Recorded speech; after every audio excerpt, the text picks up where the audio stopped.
peut légitimement se demander si la décision de donner une suite à l'excellent Gladiator n'est pas une énorme bêtise, mais je vous propose déjà de comprendre de quoi parlera cette suite en profitant de la diffusion d'une première bande-annonce haute en couleurs et à la bande-son claquée au sol.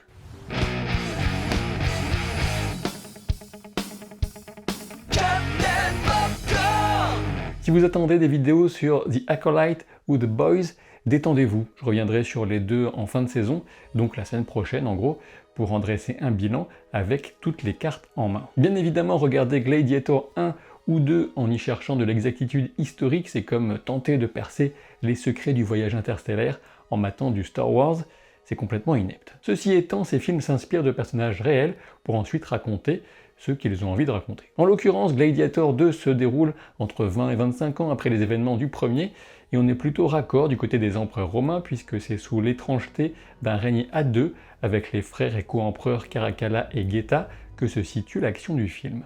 Je vais aller nettement plus loin dans l'exploration de ces inspirations historiques pour vraiment comprendre de quoi parlera ce film en profondeur, mais je me doute que certains craindront des spoilers, même si on parle d'histoires datant de près de 2000 ans. Avant cela, j'en reviens donc aux bases. Cette bande-annonce propose un style qu'on peut qualifier d'art pompier, très clinquant, avec des décors colorés et de l'action extravagante. Plutôt que de faire la fine bouche à ce sujet, j'aurais tendance à dire pourquoi pas, c'est raccord avec le sujet, du pain et des jeux, pour nous en mettre plein la vue et embrasser les excès grandiloquents du décorum impérial et la démesure de ces jeux du cirque qu'on va évidemment exagérer et réinventer largement pour cette fiction, mais pas totalement. Ceci étant, il ne fait aucun doute que le premier Gladiator était plus qu'un simple film à grand spectacle.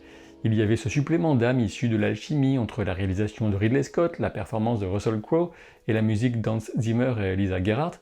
Au passage, vive Lisa et Dead Can Dance, écoutez tout ce qu'ils ont créé, ça vaut le coup. De ces éléments constitutifs initiaux, il ne nous reste que Ridley Scott, qui a su prouver qu'il était encore capable, malgré son âge avancé, de proposer des choses assez abouties quand même. Le trio de scénaristes de l'original est remplacé par David Scarpa, dont la dernière référence est le Napoléon de Scott, bien sûr, et auparavant, aucun grand film sur lequel il aurait pu se distinguer. À la musique, on aura Harry Gregson Williams, un compositeur de musique de film très prolifique, qui a déjà collaboré avec Hans Zimmer, et a même été formé par lui initialement. Il a déjà collaboré avec Scott pour House of Gucci et Le Dernier Duel. Un compositeur plus que correct, mais qui se voit confronté à la tâche impossible de succéder à l'une des BO les plus connues et marquantes des 25 dernières années. Du côté distribution, on a quand même du lourd avec Pedro Pascal, Connie Nielsen qui revient, Denzel Washington et bien sûr Paul Mescal dans le rôle principal. Et c'est clairement lui l'outsider de ce casting, même s'il est devancé par une bonne réputation et pour cause, nommé pour l'Oscar du meilleur acteur, déjà choisi pour incarner Shakespeare, tête d'affiche de ce Gladiator 2 à gros enjeux financiers, le gars est en mode fusée. Et ce serait une erreur de ne pas mentionner Joseph Quinn dans le rôle de l'empereur Geta, sachant que la célébrité de l'acteur a explosé avec la saison 4 de Stranger Things et qu'on le retrouvera dans le rôle de la Torche au sein des 4 Fantastiques, rien que ça. Quant à Caracalla, le frère aîné, même s'il n'en a pas l'air, le rôle a été confié à Fred Eschinger, dont je me souviens notamment dans la première saison de The White Lotus où il incarnait le frère de Sydney Sweeney. Il est temps maintenant d'évoquer plus en détail l'histoire du film et la manière dont elle va chercher à résonner avec celle du premier opus. Ce qui ressort clairement, c'est le risque d'une forme de redite, sans aller jusqu'à parler de remake bien sûr, du premier Gladiator. Le personnage principal sera donc Lucius, le fils de Lucilla, qu'on voyait enfant dans le premier film, et qui développe une certaine fascination pour Maximus. La bande-annonce nous indique que Lucius a été envoyé au loin par sa mère, on sait même qu'il a grandi en Numidie. Le territoire de la Numidie correspond au nord de l'Algérie, mais avec des portions de Tunisie, Libye et Maroc actuels. Le royaume de Maurétanie en était le voisin, et cette précision aura son importance pour évoquer le personnage de Denzel Washington, Macrinus. Si le film respecte l'histoire, la Numidie est déjà conquise par Rome de longue date et gouvernée par un légat impérial. Pourtant, la bande-annonce nous montre une véritable bataille de grande ampleur, dirigée contre la cité où vit Lucius, et l'élu de son cœur apparemment, c'est Archer. Celui qui mène l'assaut n'est autre que le général Acacius, interprété par Pedro Pascal. De toute évidence, Lucius va faire une fixation sur celui qu'il estime responsable de ses malheurs et qu'il a bien identifié durant la bataille. Si historiquement les enfants de Lucilla sont morts jeunes, on se doute bien que la fiction autour de Lucius va prendre un tour bien particulier. On sait que Lucilla et Maximus ont eu une brève idylle et l'hypothèse selon laquelle Lucius serait le fils de Maximus et trop belle pour ne pas être exploitée. Le simple fait que Lucius se pose la question serait suffisant d'ailleurs, et apprendre au final qu'il n'est pas le fils naturel de Maximus, mais uniquement son héritier spirituel, pourrait avoir plus d'impact encore. Quoi qu'il en soit, une évidence s'impose, le destin parallèle avec celui de Maximus, tandis que Lucius, fils de Rome du plus haut lignage, se retrouve prisonnier de guerre, esclave et donc gladiateur, sinon le film s'appellerait Slavator. En outre, on retrouve cette bonne vieille ficelle bien éculée du fridging, tant qu'on y est, puisque la femme que Lucius aimait est morte, et que cette perte alimente sa rage et sa motivation centrale, de toute évidence. Et si vous voulez en savoir plus sur le fridging ou les femmes au réfrigérateur,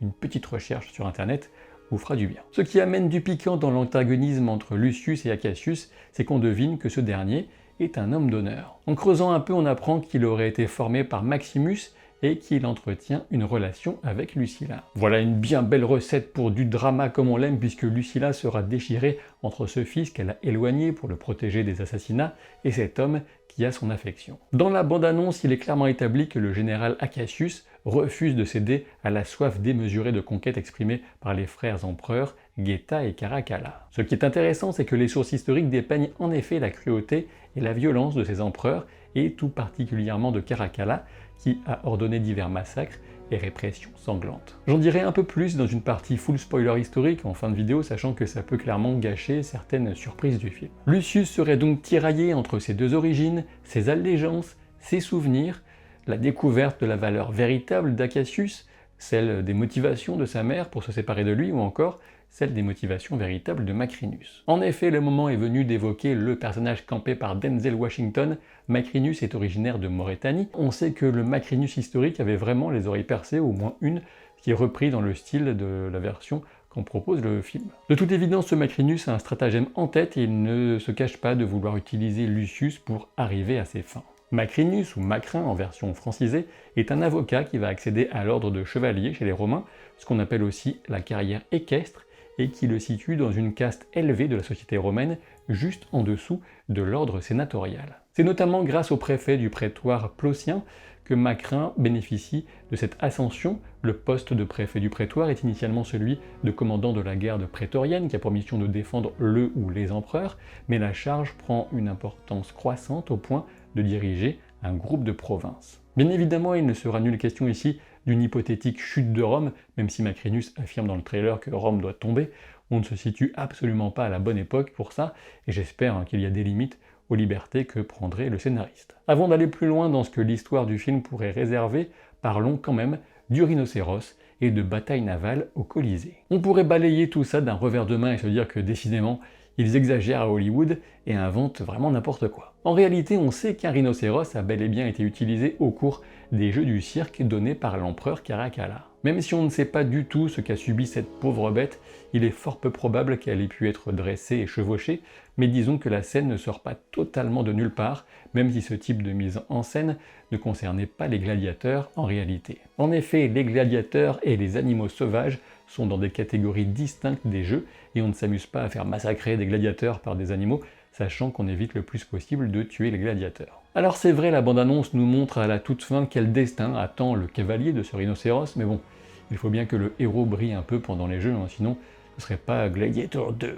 Du côté des batailles navales, dans un colisée inondé, cela semble aberrant, et pourtant, ce qu'on appelle les nomachies d'amphithéâtre ont bel et bien existé. On avait de l'eau, des reproductions de navires de guerre et même des mécanismes permettant de donner l'illusion que les bateaux flottaient ou encore faisaient naufrage. Pour les requins, c'est une invention du film, puisque la profondeur de l'eau n'aurait pas permis cela, sans même parler de parvenir à faire venir un requin vivant jusque dans l'arène. Si cette analyse de Gladiator 2 vous plaît, je vous invite à vous abonner à la chaîne si ce n'est pas encore déjà fait, à vous exprimer en commentaire, voire à me soutenir sur Tipeee, soyons fous. Et dans le cas contraire, vous irez tester par vous-même la cruauté de Caracalla, ça vous fera les pieds. Je vais maintenant passer à des spoilers sur le déroulement du film en supposant qu'il s'inspire de manière assez proche des événements historiques. Le destin de Lucius reste de son côté totalement ouvert, par contre, et incertain puisqu'il n'a jamais atteint cet âge. En revanche, on en sait clairement plus sur Macrin et les frères empereurs. Déjà, on sait que Caracalla a fait assassiner son frère Geta.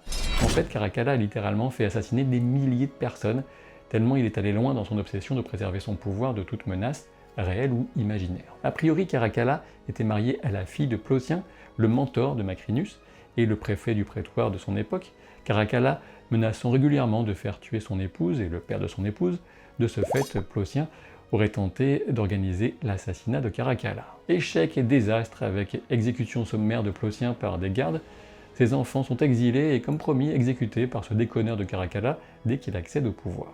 Toutefois, ce qui devient vraiment intéressant pour nous spectateurs, c'est que malgré les liens entre Plossien et Macrinus, ce dernier deviendra à son tour préfet du prétoire. Sans certitude quant à ses motivations réelles, on sait que Macrinus a organisé l'assassinat de Caracalla en comptant notamment sur des soldats de la garde prétorienne, logique. L'attentat se déroule tandis que Caracalla est sur la route sur le territoire de l'actuelle Turquie lors d'une campagne orientale. Je suppose que c'est potentiellement ce qu'on voit dans la bande-annonce quand Macrinus plante un glaive dans un corps qui est dans l'eau vers la fin du trailer, le film décidant sûrement de faire de lui l'assassin direct de l'empereur, ce qui n'est pas le cas historiquement. Et que fait-on après avoir tué un empereur? On fait chuter Rome?